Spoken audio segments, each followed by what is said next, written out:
नवी मुंबईतील अनधिकृत बांधकामांवर कारवाई केली जाते। अनधिकृत धार्मिक स्थळावर सिडकोकडून तोडक कारवाई केली जाते। बेलापूर डोंगर परिसरामध्ये सिडकोने ही कारवाई केलेली आहे आणि याचा आढावा आमची प्रतिनिधी आकांक्षा देशमुख हिने घेतला। आपण पाहूया।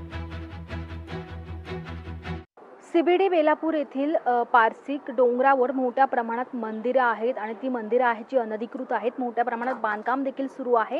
गेल्या अनेक वर्षांपासून या ठिकाणी जी मंदिरं आहेत तुम्ही पाहू शकता। मात्र आता सिडकोकडनं ही तोडक कारवाई सध्या सुरू आहे। 100 पेक्षा अधिक मंदिरं या ठिकाणी आहेत आणि या ठिकाणी एक करून आता सर्वच मंदिरांवर सिडकोकडून कारवाई ही होताना आपल्याला पाहायला मिळत आहे। सर, केव्हापासून या ठिकाणी अनधिकृत मंदिरं आहेत आणि काय नेमकी कारवाईची अपेक्षा होती? जवळपास 15 वर्षापासून ही मंदिरं बांधायला जास्त सुरुवात झालेली आहे।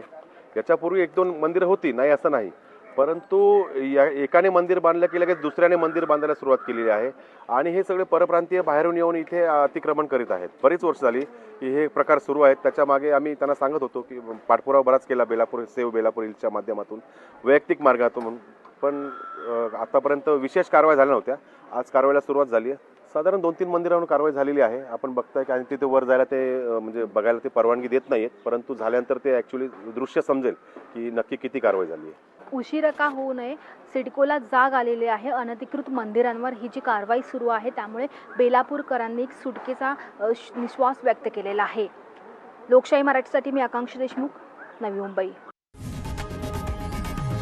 लोकशाही मराठी ऐका, पहा, जागरूक रहा।